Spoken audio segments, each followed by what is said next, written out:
You clicked on this video because you're exhausted. Exhausted from the cycle of promising yourself you'll be better, only to fall again. Exhausted from the shame that whispers you're not spiritual enough, not disciplined enough, not chosen enough. And I see you. I see you there, in the quiet hours of the night, wondering if maybe you're not who you thought you were.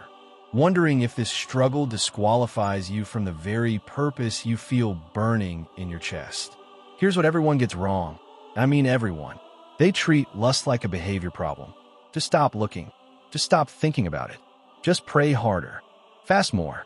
Read more scripture. Exercise more discipline.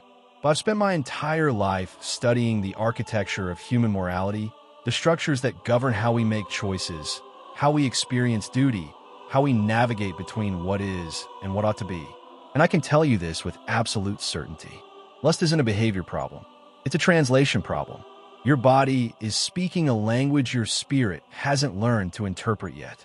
Here's the myth I'm going to dismantle today, and I need you to really hear this because it's probably the lie that brought you here.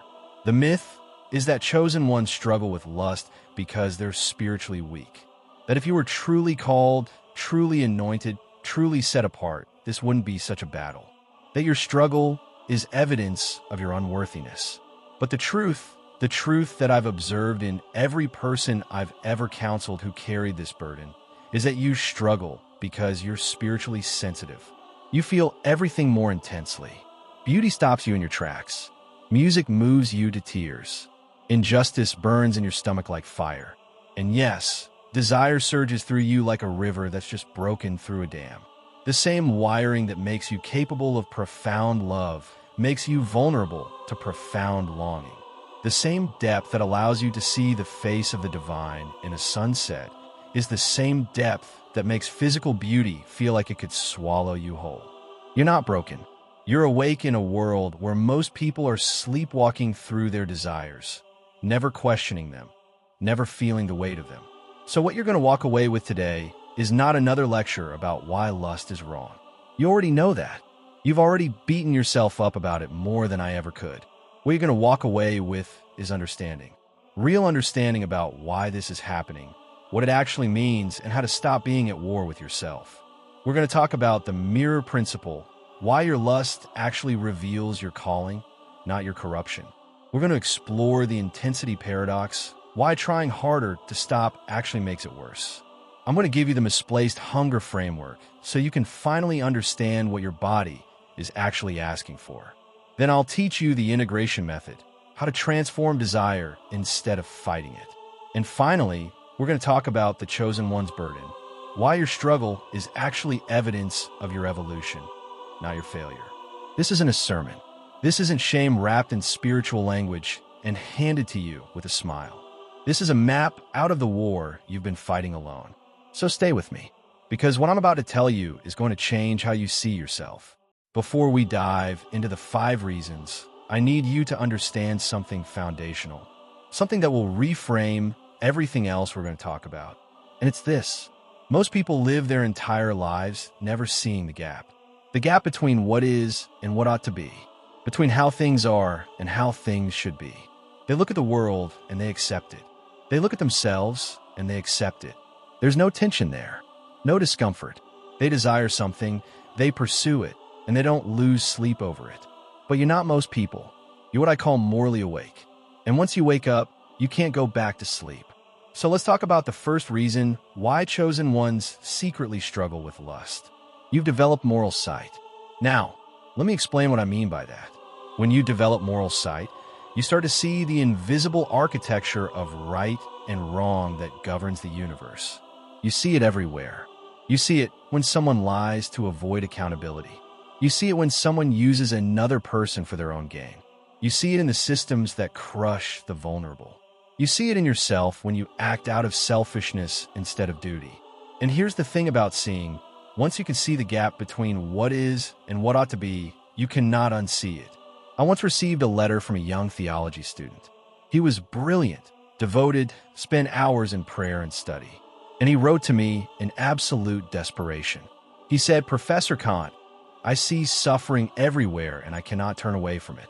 I see injustice and it burns in my chest. I see people treating each other as means to an end instead of as ends in themselves. And it makes me physically ill. And the worst part, he wrote, is that I see it in myself. I see how I objectify others, how I reduce them to images in my mind, how I use them for my own pleasure, even if only in my thoughts. And I cannot stop seeing it. Am I going mad? And I wrote back to him. I said, no, you're not going mad. You're waking up. And the cost of waking up is that you now carry the weight of what you see. The tension you feel, that gap between the person you are and the person you know you ought to be, that's not punishment. That's consciousness. And yes, it's painful, but it's also sacred. You see, chosen ones develop this moral sight earlier and more intensely than others. And when you can see that gap in every area of your life, when you can see how far you are from who you're meant to be, it creates an internal tension that's almost unbearable. And that tension has to go somewhere. It has to find release. And sometimes, often, it gets channeled into desire, into lust. Because lust, for just a moment, makes you forget the gap. It makes you feel human again. It makes you feel something other than the crushing weight of your own consciousness. But here's what you need to understand. This isn't evidence that you're failing. This is evidence that you're awake. And the struggle you're experiencing is actually the struggle of someone who's trying to bridge that gap, someone who's trying to become who they're meant to be. Which brings me to the second reason. And this one is going to challenge some things you thought you knew about yourself. You're confusing spiritual hunger with physical hunger. Now, stay with me on this because it's subtle, but it's crucial. The human soul longs for transcendence. It longs for connection with something greater than itself. It longs for meaning, for purpose, for the infinite. But we live in finite bodies, bodies that experience that longing as a physical ache, a restlessness, an emptiness that feels like it needs to be filled. And when you're a chosen one, when you're spiritually sensitive, that ache is amplified. You feel it more acutely. You wake up some mornings, and there's this hole in your chest, and you don't even know what it's asking for. You just know that something is missing, that you're hungry for something you can't name. And here's where the wires get crossed. Your body tries to translate that spiritual hunger into a language it understands. Physical hunger, sexual hunger. The longing for transcendence gets misrouted through the body and comes out as lust, as desire for physical connection, for physical release, for physical intimacy. Let me give you a concrete example. You're lying in bed late at night. You've been working hard. You've been serving, giving, pouring yourself out, and you feel empty, just completely empty. And that emptiness starts to feel unbearable. And then the thoughts come, the images, the desires, and they feel so strong, so urgent, that you convince yourself this is what you need. That if you just satisfied this desire, the emptiness would go away. But you've done this before. You know how it ends. You satisfy the desire, and the emptiness is still there. In fact, it's worse, because now you've got the emptiness plus the shame. The emptiness plus the sense that you've betrayed yourself again. Why? Because you try to feed a spiritual hunger with physical bread, and it will never, ever work. The soul cannot be satisfied with what the body craves. They speak different languages, and until you learn to translate correctly, you're going to keep reaching for the wrong thing. But here's the beautiful part. Once you understand this, once you can recognize when your body is mistranslating your soul's longing, you can stop fighting the wrong battle. You can stop trying to eliminate desire and start asking the deeper question. Was my soul actually hungry for right now? Connection? Purpose? The presence of the divine? Rest? Being truly seen? And when you start feeding the actual hunger, something miraculous happens. The intensity of the physical desire starts to decrease. Not because you've crushed it, but because you've addressed the real need underneath it. Now, this leads us directly into the third reason. And this one's going to sting a little because it's personal. It's uncomfortable, but it's true. Isolation has made your desire desperate. Let me explain. Chosen ones often walk alone. Not by choice always, but by calling. You see things others don't see. You care about things others don't care about. You hold yourself to standards that make other people uncomfortable. And over time, this creates distance. You find yourself on the outside of groups, on the outside of communities, on the outside of relationships. And that isolation, that profound loneliness, it does something to desire. It makes it desperate. When you're lonely, truly lonely, your desire for connection becomes so strong, it overwhelms everything else. And lust, in its twisted way, offers a counterfeit for connection. It promises intimacy without vulnerability. It promises closeness without the risk of rejection. It promises that you won't have to be alone, even if only for a moment, even if only in your mind. I know something about isolation. I've lived most of my life alone. By choice, yes. I believe that to pursue truth, to pursue philosophical rigor, I needed to be free from the distractions of domestic life. And perhaps I was right. Perhaps my work required that sacrifice. But I also know the cost. I know what it's like to lie awake at night in a loneliness so profound it feels like drowning. To wonder if anyone truly knows you. To wonder if anyone truly sees you. And in those moments, desire becomes something else. It becomes a lifeline, a way to feel something, anything other than the crushing weight of being alone with your own mind. And for chosen ones who are wired for deep connection, who feel everything more intensely, that loneliness amplifies every desire. It takes what might be a gentle current and turns it into a raging flood. So if you're struggling with lust and you're also struggling with loneliness, I need you to hear this. You're not weak. You're not broken. You're human. And you're trying to solve a connection problem with a desire solution. And it won't work. It never works. But understanding that it's happening is the first step toward finding real connection, real community, real intimacy that actually satisfies what you're longing for. Which brings us to the fourth reason. And this is where it gets really uncomfortable because we're going to talk about how your very goodness might be setting you up to fail. Your moral standards create impossible tension. Now, you might be thinking, wait, Kant, are you telling me to lower my standards? Absolutely not.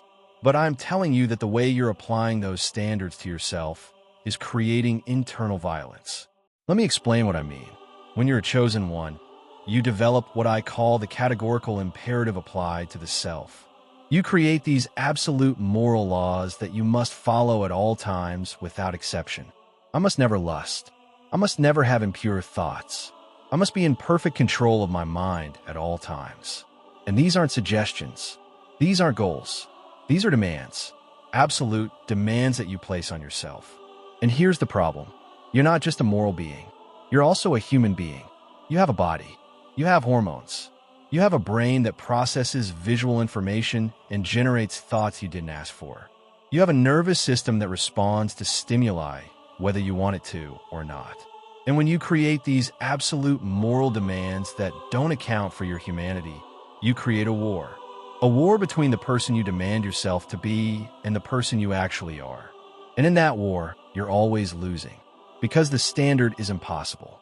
Perfect control of your thoughts, perfect purity of your mind, that's not a standard for a human being. That's a standard for something that doesn't exist. And every time you fail to meet that impossible standard, you don't just feel disappointed. You feel like a moral failure. You feel like you betrayed your calling. You feel like you're not who you thought you were. Let me call this what it is. The perfection trap.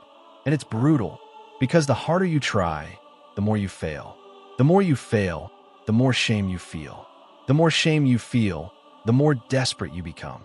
And the more desperate you become, the more intense the desire gets. It's a vicious cycle that feeds on itself. But here's the twist you won't see coming. What if your struggle isn't the problem? What if it's the solution? What if the very tension you're experiencing, that gap between your standards and your reality, is actually the mechanism of your transformation? Stay with me because this is where everything shifts. This leads us to the fifth and final reason. And this is the one that's going to reframe everything we've talked about. You're being refined, not punished. Listen carefully to this. Your struggle with lust is not evidence that you're falling. It's evidence that you're climbing. Every time you feel that desire and you're aware of it, every time you notice the gap between who you are and who you're meant to be, every time you feel the tension and it hurts, that's not failure. That's consciousness. That's awareness. That's the beginning of transformation. Think of it this way. A piece of metal doesn't become a sword by sitting comfortably in the ground. It becomes a sword by being pulled from the earth, thrust into fire, hammered repeatedly, plunged into cold water, heated again, hammered again. The process is violent. It's uncomfortable. The metal, if it could speak, would probably say this feels like destruction. But it's not destruction. It's refinement. Every strike of a hammer is removing impurities. Every plunge into fire is strengthening the structure. Every moment of tension is creating something stronger than what was there before. Your struggle with lust is the fire. It's the hammer. It's revealing to you where you still need to grow, where you're still fragmented, where your desire and your purpose haven't yet aligned. And that revelation, as painful as it is sacred, because you cannot transform what you cannot see. You cannot integrate what you're not aware of. And your struggle is making you exquisitely aware. Here's what I want you to understand. Desire itself is not your enemy. Desire is diagnostic. It's information. It's your soul's way of showing you where you're still hungry, where you're still lonely, where you're still trying to fill a spiritual void with physical solutions. And when you stop treating desire as something to be destroyed and start treating it as something to be understood, everything changes. Instead of asking, how do I stop feeling this? You start asking, what is this feeling trying to tell me? Instead of going to war with yourself, you enter into dialogue with yourself. And in that dialogue, you discover something beautiful. You discover that the intensity of your desire is directly proportional to the depth of your purpose. The reason you feel everything so strongly is because you were built for something strong. The reason beauty overwhelms you is because you were made to create beauty. The reason connection feels so urgent is because you were designed for deep, meaningful relationships. You don't need to kill the fire. You need to learn what it's trying to tell you. You need to learn how to channel it, how to direct it toward your purpose instead of letting it scatter you into shame and secrecy. This is the integration method, not suppression, not indulgence. Integration, taking the energy of your desire and consciously directing it toward the person you're becoming. So where does this leave you? Right here, right now, with a choice. You can keep fighting the same battle the same way, white-knuckling your way through each day, falling, getting up, promising to do better, falling again. Or you can take what we've talked about today and use it as a map out of the war and into understanding. Let me bring this home. You came here feeling broken, feeling like your struggle with lust disqualifies you from your calling. But here's what we've uncovered together. Your sensitivity isn't a flaw. It's your superpower turned inward. Your desire isn't evidence of corruption. It's your soul's clumsy attempt to reach for something transcendent. Your isolation hasn't made you weaker. It's made your hunger more honest. And your impossibly high standards, they're not crushing you. They're forging you. They're refining you into something stronger, clearer, more aligned with who you're meant to be. Hear me clearly. You're not at war with yourself. You're in dialogue with yourself. And every struggle, every failure, every moment you feel the gap between who you are and who you're meant to be, that's not evidence of your falling. That's evidence of your climbing. That's evidence that you can see something most people will never see. The vision of who you could become. You were never supposed to transcend your humanity by destroying it. You were meant to transform it by understanding it. The chosen ones don't struggle with lust because they're failures. They struggle because they're awake in a world that sleeps. They struggle because they can see beauty and it overwhelms them. They struggle because they were built for deep connection in a shallow world. They struggle because their soul is reaching for the infinite and their body is trying to translate that longing into a language it understands. Your struggle is not your shame. It is your sacred work. It is the evidence that you're becoming someone new, someone integrated, someone who doesn't have to hide from their humanity, but can transform it. And that transformation, my friend, that's what being chosen actually means. Not that you're perfect, but that you're awake, and that you're willing to do the hard work of becoming. So I want you to walk away from this video with this truth carved into your heart. You're not failing. You're becoming. And every moment of struggle is proof that you're alive, that you're conscious, that you're moving towards something greater than where you started. If this reframe landed for you, if you felt something shift even slightly, Let me know in the comments. Tell me which of the 5 reasons hit hardest. Was it the moral sight, the misplaced hunger, the isolation, the impossible standards, or the idea that you're being refined and not punished? I want to know, because your story matters. Your struggle matters. And someone else reading your comment might realize they're not alone. And if you know someone who's been fighting this battle in secret, someone who thinks their struggle disqualifies them from their purpose, share this with them. Not because I need the views, though I appreciate you being here, but because they need to know they're not broken. They need to know there's a way out of the war.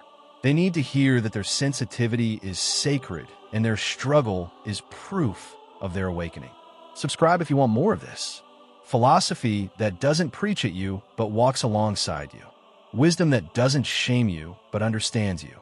Truth that doesn't demand perfection but invites transformation. You're not failing, my friend. You're becoming. Now go and be a little gentler with yourself today. You're doing better than you think you are.